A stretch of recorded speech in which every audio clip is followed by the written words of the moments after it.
Zee 24 तास एक पाऊल पुढे।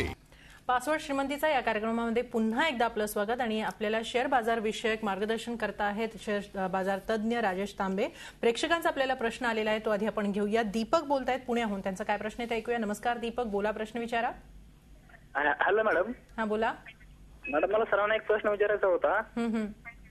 चांगलं राहील की म्हणजे दुसऱ्या नॅशनलाइज बँकेमध्ये एफडी करायला चांगलं राहील? काय प्रश्न काय, एसबीआय की नॅशनलाइज एसबीआय मध्ये किंवा आणखी नॅशनलाइज बँक? हां नॅशनलाइज बँक। मला त्यांना दीपकला हेच म्हणणं आहे की state Bank of India nationalise bank आहे। 19 बँक आहे, subsidies of state Bank of India या सगळ्या नॅशनलाइज बँक आहे। प्रायव्हेट बँकेमध्ये पण प्रायव्हेट बँकेपेक्षा पण मी तुम्हाला हे सांगेल की पहिला प्रेफरन्स स्टेट बँक ऑफ इंडियाला द्या। ब्रिटिशर्सच्या टाइमची सर्वात ओल्डेस्ट बँक आहे, सगळे प्रॉडक्ट्स आहेत त्यांच्याकडे, वेल कॅपिटलाइज्ड आहे, एवढा मोठा बिझनेस आहे। नुक्स अँड कॉर्नर्स मध्ये तुम्हाला स्टेट बँक ऑफ इंडिया दिसते आणि त्यांचा तो लोगो।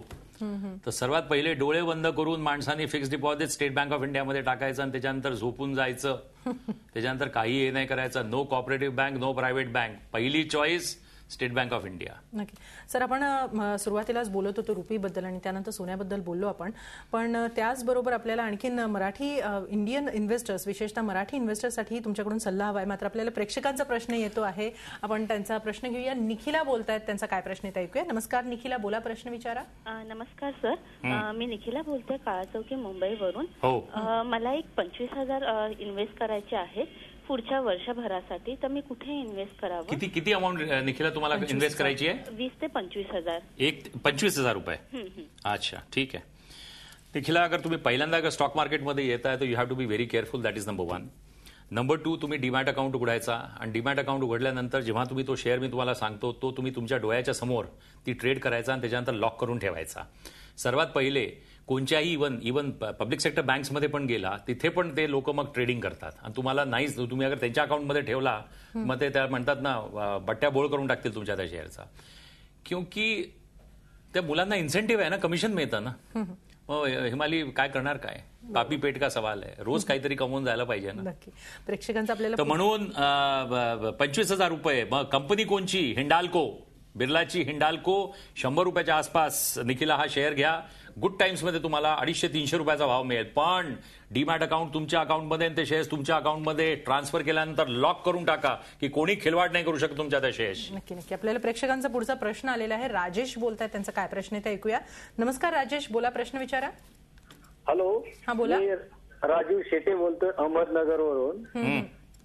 मी LNT मध्ये कंपनीत कामगार म्हणून सर्व्हिस करतो आणि मला रेणुका शुगर आणि LNT फायनान्स विषयी माहिती हवी होती। म्हणजे मी रेणुका शुगरचा शेअर बाय केलेला आहे तर 21 रुपये 5 पैशांनी आणि LNT फायनान्स मी 60 रुपये मी बाय केलेला आहे। ओके, आणि तुम्ही स्वतः LNT मध्ये काम करता का? हो, मी स्वतः LNT मध्ये वर्कर म्हणून आहे। अच्छा, पण अहमदनगर म्हणजे पुण्याच्या समोरचं ना? अहमदनगर, हो, म्हणजे पुण्याच्या पुढे जे 120 किलोमीटर आहे। हो बरोबर। तर रविवारी माझा तिथे प्रोग्राम आहे अहमदनगरमध्ये, तर तिथे बघा कोणत्या तरी ब्रोकरला बघून कुठे आहे, पण तिथे मोठा प्रोग्राम आहे संध्याकाळी 4 ते 6 वाजेपर्यंत उद्या संडेला। आता तो तुमचा जो प्रश्न आहे, जसं यांनी सांगितलं की हे वर्कर आहे, तर यांना मी हे म्हणेल की फर्स्ट थँक गॉड की तुम्हाला आज ऑर्गनाइज सेक्टरमध्ये नोकरी मिळाली आहे आणि LNT सारख्या कंपनीमध्ये, भाग्यवान आहे, दत्तगुरूंना थँक्स द्या। अजून दुसरा, रेणुका शुगर, डायबिटीज होते हो शुगर खाऊन। लोक मला विचारतात अष्टविनायक, त्याची फक्त भक्ती करायची, आराधना करायची, शेअर नाही घ्यायचा। अष्टविनायकचा शेअर 6 रुपयाचा 60 पैशाला आहे। मग त्याच्यानंतर फोन येतो, तापेजी काय करू? म्हटलं आता काय करायचं, काही नाही करायचं। रेणुका शुगरमध्ये, शुगर हा सायक्लिक प्रॉडक्ट आहे, याच्यामध्ये कधीही तुम्हाला हे होत नाही। Please don't get into a product which is cyclic in nature. ब्राझीलमध्ये, अर्जेंटिनामध्ये, फॉरेन कंट्रीजमध्ये प्रोडक्शन वाढली तर तुमची प्राइस खाली जाते। It's a international tradable commodity आहे। तर शुगरचे स्टॉक्स घ्यायचे नाही, शुगर खायची नाही, तर याला दूर राहा। शुगर स्टॉक पासून LNT फायनान्सला होल्ड करून ठेवा। सर, हे असंच मार्गदर्शन आम्हाला हवं आहे। मात्र इथं वेळ झाली की छोट्याशा ब्रेकची, कुठेही जाऊ नका, पाहत राहा झी 24 तास। आपण पाहताय पासवर्ड श्रीमंतीचा।